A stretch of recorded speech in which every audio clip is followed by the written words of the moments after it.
Hello students. तो अब देखेंगे यूनिट 3 का शुरू हुआ था आपका ऑब्जेक्टिव, है ना। तो यूनिट 3 का ही अभी चलेगा, क्योंकि लगभग 40 से 50 क्वेश्चन हम लोग इसमें देखेंगे टोटल मिला के, मिनिमम 40 या फिर 50 तक, मतलब जितना मैक्सिमम हो सकता है। और इस चैप्टर से भी आपका ऑब्जेक्टिव बहुत सारे क्वेश्चन पूछे जाते हैं, हर साल पूछे जाते हैं, 1 या 2 या 3 मिनिमम 1 क्वेश्चन तो रहता ही है ना। और उसमें से हम लोग यदि 40 या 50 क्वेश्चन पढ़ लेते हैं तो काफ़ी होता है। तो सभी चैप्टर में एक जैसा ऑब्जेक्टिव नहीं होगा, किसी में 50 हो सकता है, किसी में 55, किसी में 60 और किसी में आपका 30 भी हो सकता है, किसी में 20 भी हो सकता है। डिपेंड करता है चैप्टर का जो है साइज, चैप्टर का लेंथ कितना है, उसके अनुसार जो इम्पोर्टेंट क्वेश्चंस हैं वो बताए जाएंगे। क्योंकि सभी क्वेश्चन फालतू वाले जो क्वेश्चन होगा उसको पढ़ने की ज़रूरत नहीं है। तो अभी देखेंगे हम लोग यूनिट 3 का जो है 5 ऑब्जेक्टिव हम लोग कर चुके थे और आज लगभग कुछ ऑब्जेक्टिव देखेंगे, है ना। तो चलिए शुरू करते हैं हम लोग ऑब्जेक्टिव क्वेश्चन। आप लोग क्या करें, पेन कलम लेके कॉपी सब लेके बैठ जाइए, पेन कॉपी लेके बैठें। और दूसरी बात, आप क्वेश्चन को देखें और देखने के बाद कमेंट करें कि किसका क्या आंसर होगा। उसके बाद जो है फिर आप उसको लिखें और आंसर को मिलाते रहें, आंसर को मिलाएं, ठीक है। तो चलिए शुरू करते हैं हम लोग आज प्रैक्टिस बेच का ऑब्जेक्टिव क्वेश्चन, है ना। तो देखते हैं क्या क्या आता है इसमें। आप लोग क्या करेंगे, लेकिन हाँ आप नोट्स बनाते जाइएगा, ठीक से लिखे रहिएगा और ये काम देगा आपको एग्जाम में देगा, है ना। मतलब कोई भी क्वेश्चन ऐसा नहीं लगेगा आपको ऑब्जेक्टिव हो या सब्जेक्टिव की हमें पता नहीं है। इसलिए हम लोग क्या करेंगे, ध्यानपूर्वक उसको लिखेंगे, याद करने की कोशिश करेंगे, याद भी करते जाएंगे। तो चलिए स्टार्ट करते हैं हम लोग ऑब्जेक्टिव क्वेश्चन। आप लोग कॉपी और कलम जल्दी से निकाल लें।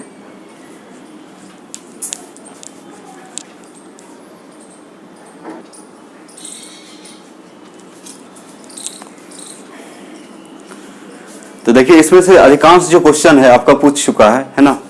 तो जो प्रीवियस ईयर का क्वेश्चन है वो भी बताया जा रहा है आपको, तो ध्यान देंगे। इस क्वेश्चन में बहुत जगह आंसर बहुत कुछ दिया हुआ है, मतलब इसमें देखिएगा बैंक क्वेश्चन बैंक में बहुत अलग अलग क्वेश्चन भी मिलेगा, आपको आंसर मिल सकता है। बोला इफ 96500 कूलम, यानी कि ये चार्ज है, इलेक्ट्रिसिटी है, is pass through CaSO4 solution, it will liberate. बोला कि 96500 कूलम विद्युत धारा CuSO4 के घोल से मुक्त करती है। जैसे मान लीजिए घोल है CuSO4 का, किसका है, CuSO4 का। उसमें हम लोग क्या डालेंगे, 1 फेराइडे। यहाँ 96500 का मतलब क्या है, 1 फेराड। तो 1 फेराइडे हम लोग क्या डालेंगे, विद्युत धारा डालेंगे, तो यहाँ पे मुक्त होगा। मतलब मान लीजिए जब से पूछ दिया कितना कॉपर मुक्त होगा, इस क्वेश्चन कहने का मतलब है कितना ग्राम कॉपर मुक्त होगा। जैसे मान लीजिए एक सॉल्यूशन है CuSO4 का, उसमें 1 फेराइड हम लोग क्या डालेंगे, आपका इलेक्ट्रिसिटी डालेंगे, करंट डालेंगे, तो उसमें कितना ग्राम Cu मुक्त होगा। इसको आसानी से आप बना सकते हैं। तो इसका कमेंट करेंगे, जिनको आता है इसका आंसर कमेंट करें पहले, उसके बाद हम बताते हैं। इसका आंसर जल्दी से कमेंट कीजिए, कमेंट कीजिए। पहला दिया हुआ है 63.5 ग्राम Cu, Cu मतलब कॉपर, तांबा। 31.75 ग्राम Cu, 96500 ग्राम Cu और 100 ग्राम Cu। तो इसका आंसर यदि हम बोलें तो इसका आंसर हो जाएगा आपका कितना, B होगा। अब यहाँ बात आता है कि आपके जो बुक में पढ़ते हैं तो उसमें उसका रीजन नहीं दिया रहता है कि कैसे आया, है ना। तो समझिए कैसे आया ये। तो सबसे पहले देखिए Cu यहाँ पे क्या है, कॉपर है। इसका हाफ सेल यदि रिएक्शन लिखें, इसका हाफ सेल यदि रिएक्शन लिखा जाए तो आप क्या करेंगे, जैसे आपका Cu2+ है, इसमें कितने इलेक्ट्रॉन जुटेगा, 2। तो ये देगा आपका Cu देगा, क्या देगा, Cu देगा। मतलब Cu2+ में 2 इलेक्ट्रॉन ऐड होगा तो क्या देगा, Cu देगा आपको। तो यहाँ पे इलेक्ट्रॉन्स कितने हैं, 2 हैं। तो आप बोल सकते हैं यहाँ पे 1 मोल के लिए 2 फेराइड चाहिए। 1 मोल के लिए 2 फेराइड या 2 फेराइड आपको क्या चाहिए, 2 फेराइड आपको चाहिए, चार्ज चाहिए, 2 फेराइड चार्ज चाहिए, इलेक्ट्रिसिटी चाहिए। क्योंकि यहाँ पे 2 इलेक्ट्रॉन दिख रहा है, कितना दिख रहा है, 2 इलेक्ट्रॉन। तो 1 इलेक्ट्रॉन यानी कि 1 मोल, यहाँ पे इसका मतलब है 2 मोल है, कितना है, 2 मोल। तो 2 मोल इलेक्ट्रॉन के लिए हमें चाहिए कितना, आपका जो है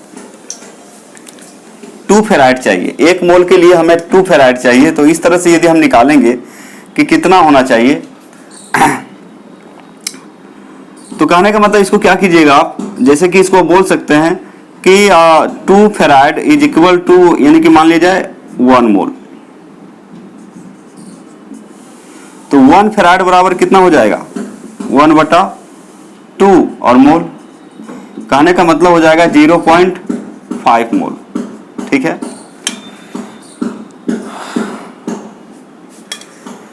मान लिया जाए 2 फेराइड जो है 1 मोल उत्पन्न करता है, 1 मोल कॉपर देता है आपको। मान लिया जाए कि एक यहाँ पे इसका मतलब हुआ कि 2 फेराइड करंट देंगे तो हमें 1 मोल प्राप्त होगा, 2 फेराइड देंगे हम लोग इलेक्ट्रिसिटी देंगे तो 1 मोल प्राप्त होगा। तो 1 फेराइड में कितना होगा, क्योंकि यहाँ पे तो 1 फेराइड ही दिया है ना, 96500 बराबर कितना होता है 1 farad, 1 farad is equal to होता है 96500। कहने का मतलब यहाँ 1 फेराइड कूलम दिया जा रहा है, तो 2 फेराइड में जो है 2 फेराइड इलेक्ट्रिसिटी देंगे तो हमें 1 मोल कॉपर प्राप्त होगा। 2 फेराइड इलेक्ट्रिसिटी देंगे तो कितना मिलेगा, 1 मोल मिलेगा। तो 1 फेराइड में कितना मिलेगा, 1/2 यानी कि 0.5 मोल। फिर हमें पता है weight of copper, weight of यानी कि MW यानी कि एटॉमिक वेट ऑफ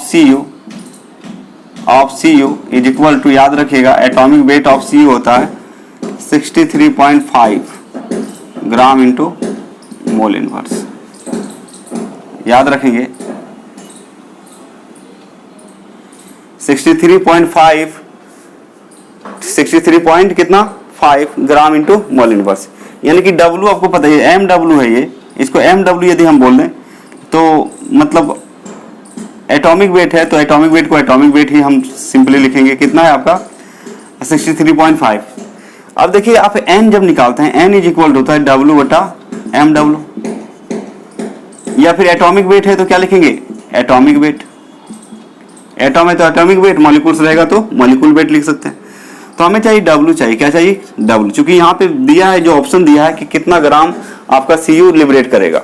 तो आप क्या कीजिएगा यहाँ पे W इज इक्वल टू हो जाएगा कितना N इंटू एटॉमिक वेट। तो किसका एटॉमिक वेट, कॉपर का, तो N कितना है 0.5 मोल इंटू एटॉमिक वेट कितना है 63.5 ग्राम इंटू मोल इनवर्स।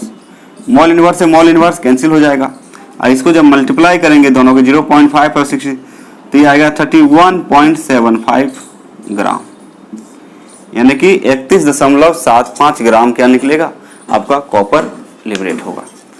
जब मतलब जब CuSO4 के विलयन में है ना, CuSO4 के विलयन में कितना फेराइड, 1 फेराइड जब हम लोग क्या डालेंगे इलेक्ट्रिसिटी डालेंगे तो हमें कितना कॉपर मिलेगा 31.75 ग्राम मिलेगा कॉपर। ठीक है, इसलिए आंसर कितना होगा इतना। अब देखिए नेक्स्ट क्वेश्चन आपका है, बहुत ही सिंपल है, आप जवाब देंगे। Fused NaCl on electrolysis gives 1 cathode. Fused NaCl on electrolysis gives 1 cathode. यहाँ फ्यूज का मतलब पिघला हुआ, टूटा हुआ, गलित। फ्यूज का मतलब क्या है, टूटा हुआ, ब्रेक, या फिर द्रवित बोल सकते हैं। बोले द्रवित NaCl के वैद्युत अपघटन से कैथोड पर मुक्त होगा। हम करंट दे रहे हैं तो Na जो है Na प्लस यानी कि सोडियम क्या बोलते हैं कैथोड पर क्या मुक्त होगा, कैथोड पर। तो यहाँ पे देखिए क्या है समझना कि एनोड और कैथोड में डिफरेंस आपको समझना है कि जब हम लोग करंट दे रहे हैं, इसका वैद्युत अपघटन करवा रहे हैं, तो हम लोग करंट दे रहे हैं, इलेक्ट्रिक एनर्जी दे रहे हैं। तो कहने का मतलब इस केस में यहाँ पे जो है कैथोड नेगेटिव होगा, कैथोड क्या हो जाएगा नेगेटिव, और एनोड क्या होगा पॉजिटिव होगा, साइन चेंज हो जाएगा। कैथोड क्या हो जाएगा आपका नेगेटिव और एनोड क्या हो जाएगा पॉजिटिव हो जाएगा इस केस में, क्योंकि हम करंट दे रहे हैं। इलेक्ट्रोलाइसिस का मतलब होता है वैद्युत अपघटन होता है। वैद्युत अपघटन का मतलब हम किसी चीज में विद्युत धारा को देंगे तो वो टूटेगा। तो कहने का मतलब यहाँ पे बोला कैथोड पर क्या मुक्त होगी, तो कैथोड पर आपका सोडियम मुक्त होगा। क्या होगा सोडियम, क्या मुक्त होगा कैथोड पर सोडियम। याद रखिएगा क्लोरीन है ऑप्शन, सोडियम है, सोडियम एमलगम है, हाइड्रोजन है, तो आप आंसर क्या देंगे सोडियम मुक्त होता है। फिर बोले secondary cell is, secondary cell is संचायक सेल हैं। तो इनमें से 4 ऑप्शन है, संचायक सेल किसको कहा गया जल्दी से इसका आप जो है कमेंट करें। ए नंबर है लेक्लांचे सेल, बी नंबर है lead storage battery, C number है कॉन्सेंट्रेशन सेल और ऑल ऑफ दीज मतलब इनमें से सभी।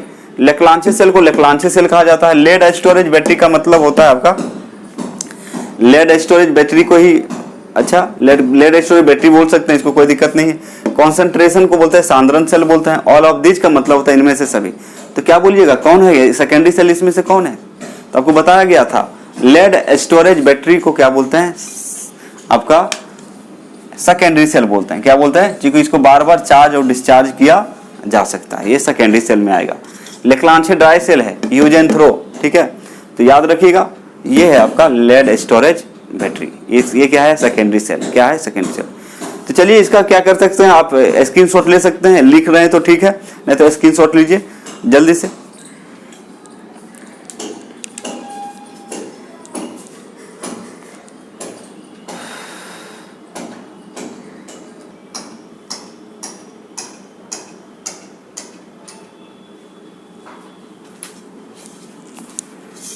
तो अभी देखने जो जा रहे हैं यहाँ पे, यहाँ से इस तरह से क्वेश्चन बार बार पूछे जाते हैं, आप ध्यान देंगे, ठीक है। बहुत बार पूछा जा चुका है ये सब क्वेश्चन, तो ध्यान देंगे। जैसे एक क्वेश्चन इसमें जो है आपका जो क्वेश्चन बैंक है उसमें कुछ उल्टा दिया है, एफ ही दिया हुआ है, समझिए। In aqueous solution hydrogen H2 will not reduce, जलीय घोल में हाइड्रोजन कम नहीं होती है। मतलब किस तरह के जलीय घोल लेंगे जिसमें हाइड्रोजन जितना रहेगा उतना ही रह जाएगा, कम नहीं होगा। Fe3+, Cu2+, Zn2+, Ag+। तो याद रखिएगा हाइड्रोजन जो है किसमें कम नहीं होगा, तो याद रखिएगा Zn2+ में, Zn2+ में। क्योंकि कंपेयर करेंगे तो सबसे ज्यादा मतलब Zn और H2 में दोनों में से ज़्यादा रिएक्टिव माना जाता है आपका किसको? Zn को। इसलिए याद रखिएगा Zn में जो है रिडक्शन नहीं होता है किसका? हाइड्रोजन का। हाइड्रोजन रिड्यूस नहीं करता है, हाइड्रोजन रिड्यूस नहीं करेगा Zn में, आपका हाइड्रोजन रिड्यूस नहीं करता है। तो आंसर याद रखेंगे, ठीक है। यूनिट ऑफ कंडक्टिविटी, चलिए इसको कमेंट कीजिए आप लोग। कंडक्टिविटी का मात्रक क्या होता है? कंडक्टिविटी का मात्रक क्या होता है? Unit of conductivity. पहला ऑप्शन है ohm into metre, ohm into metre inverse, ohm inverse into metre inverse, और एक है ओम। तो याद रखिएगा, चलिए कमेंट कीजिए कौन होगा आंसर जी? Ohm inverse into metre inverse, ohm inverse into metre inverse. फिर बोल रहा है सेल कांस्टेंट ही जी, ये भी क्वेश्चन बहुत बार पूछ चुका है कि इनमें से कौन सेल कांस्टेंट है? सेल स्थिरांक हैं। सेल स्थिरांक को कैसे लिखते हैं? जी स्टार से। सेल स्थिरांक को कैसे लिखते हैं? जी स्टार। तो जी स्टार का फॉर्मूला क्या होता है? आप लोग कमेंट करें फटाफट, फटाफट कमेंट करें। L/A A इंटू एल, उसके बाद दिया हुआ है आपका R/K। तो कौन होगा आंसर? कमेंट करें। तो इसका आंसर हो जाएगा बच्चे A। फिर देखिए यहाँ पे नेक्स्ट क्वेश्चन यहाँ पे पूछ रहा है बीटा स्टोन ब्रिज, आपको बताया गया था बीटा स्टोन ब्रिज से आपका फॉर्मूला है। फॉर्मूला कभी कभी पूछ देता है आपका in Wheatstone bridge formula of unknown resistance R2 is. Wheatstone bridge में अज्ञात प्रतिरोध R2 का सूत्र है। तो R2 बराबर क्या आया था फॉर्मूला? पहले R1 R4 बटा R3, R1 R3 bye R4, R3 R1 R3 bye R1 R3, फिर है डी नंबर है R3 R4 अपॉन R1। कौन होगा? कमेंट कीजिए, कमेंट कीजिए। बीटा स्टोन ब्रिज आप लोग पढ़ चुके हैं, तो आंसर क्या आएगा बच्चे? R1 R4 अपॉन R3 आएगा, ठीक है। यूनिट ऑफ मोलर कंडक्टिविटी, इसको केपीएम भी कहा जाता है। क्या पढ़ा जाता है? लैम्डा एम या केपीएम बोलते हैं। इज मोलर चालकता लैम्डा एम का मात्रक है। S for siemens centimetre square into mole inverse. Siemens centimetre -2, power कितना है? -2 इंटू मोल। Siemens centimetre -2 mole inverse, siemens centimetre square और मोल। इनमें से कौन मोलर चालकता का यूनिट बताइए? आप लोग पढ़ चुके हैं, जल्दी से कमेंट करें इसको। मोलर चालकता का सूत्र इनमें क्या पढ़े थे आप लोग? तो याद करेंगे ए। क्या हो जाएगा? Siemens into centimetre square into mole inverse, siemens into centimetre square into S पर क्या है? सीमेंस। पढ़ चुके हैं आप लोग, ठीक है। तो जल्दी से इसको क्या करें आप लोग? नोट कीजिए, फटाफट इसको नोट करें। नोट कर ले या स्क्रीनशॉट ले लिए?